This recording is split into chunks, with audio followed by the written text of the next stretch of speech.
Hi, my name's Phil. I like to talk about politics, and in this video I'd like to take a mocking but also serious look at a certain Tory MP boasting about the potential for post-Brexit trade deals with Mongolia, of all nations, and how it set me on a path of finding out that the government's own assessment of Mongolia actually looks like a damning verdict of itself. But first, if you'd like to be notified of daily news and politics, please subscribe to the channel and click the bell notification icon. So I couldn't pass up on what I would see as the Brexit facepalm of the week. I mean, we've seen plenty of Brexiteers trying to polish the turd that is Brexit. You know, from afar it looked like a unicorn, but now that it's a lot closer, many people see that it is in fact just a donkey with a dildo on its head. But this was priceless. Daniel Kawczynski, who is the pro-Brexit Tory MP who last year tried to get the Polish government to veto extensions to the transition period, is boasting about the fact that he has been personally appointed by the Prime Minister, no less, to be our trade envoy to Mongolia. Now, don't get me wrong, not intending to denigrate Mongolia or its people. They've done no harm to me. I intend no ill upon them. I'm sorry we're sending you such an arse. But Mongolia, I mean, we trade next to nothing with them. You know, and I don't think I'll be upsetting anyone because I get viewers from all over the world, some surprising parts of the world. I've never had any viewing figures from Mongolia, no matter how far down I read. But I wanted to see just how much we trade with them. I knew it couldn't be very much. But how much? You know, to be fair. So I looked them up on our government's website. And in amongst the page, it cited 4 challenges with doing business in Mongolia. The first of which was frequent corrections and amendments to laws and associated regulations. Secondly, inconsistent application of established law and regulations. 3, language barriers. And 4, bureaucracy. I had to read it again. This is about Mongolia, is it? Because it didn't half sound like the UK under Boris Johnson. First one, frequent corrections and amendments to laws.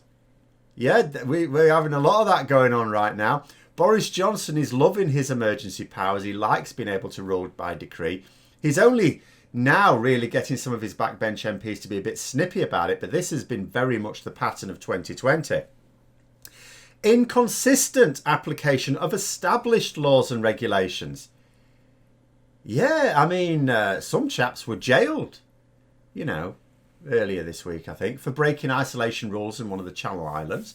Meanwhile, not a single consequence for the likes of Dominic Cummings or Stanley Johnson for repeatedly breaking the rules.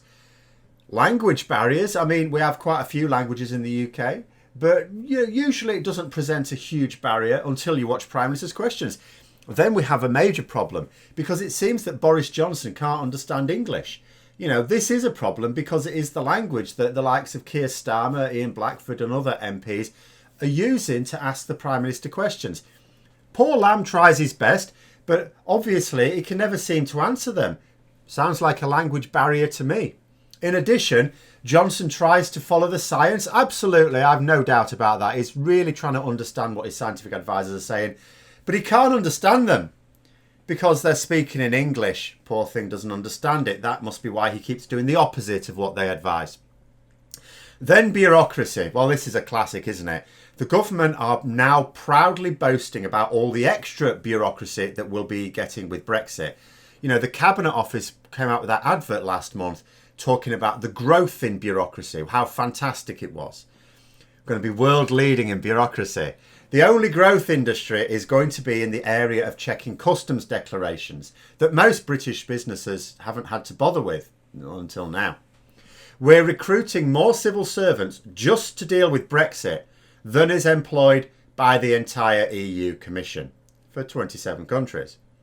So yeah, lots of bureaucracy is going to be our hallmark as well. But hang on a minute. The government described these features as being barriers to trade, challenges. Challenges of doing business, the website says. Now, if that's true, doesn't that mean we're about to present a whole cartload of challenges for other countries wanting to trade with us?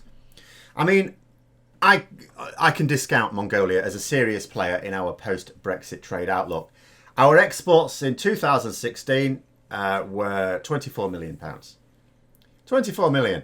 You know, by comparison, the value of our trade with the EU is 300 billion.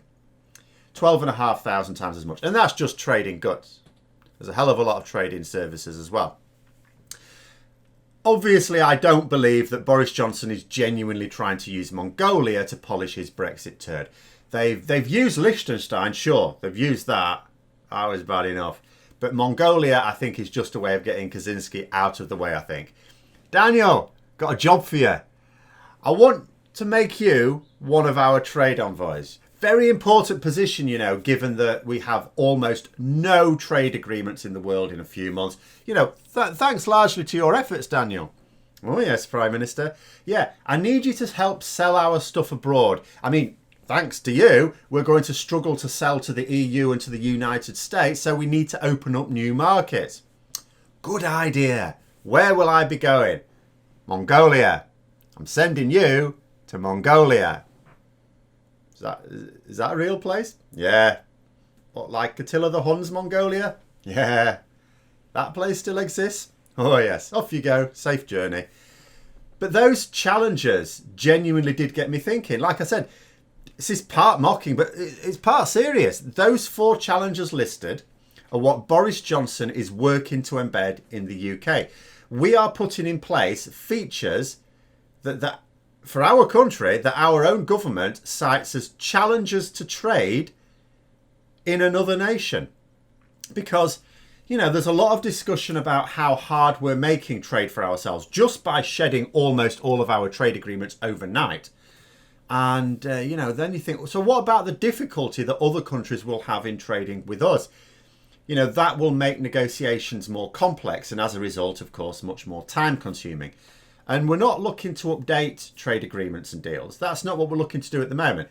Countries that do that, you know, they can spend a few years because they've already got something in place. They just want something better. We're simply not going to have many at all very soon, and certainly none with the largest markets that we trade with. And so the further down this rabbit hole we go, even when we get a government, whatever it happens to be, Conservative, Labour, whatever, even when we get a government that genuinely wants to get trade deals and will genuinely negotiate in good faith, they may struggle because with the country on the course that it is, those challenges that we recognise in other countries are going to recognise in us. But anyway, funny old world. Took Mongolia, of all places, to point out another contradiction in the Brexit mentality.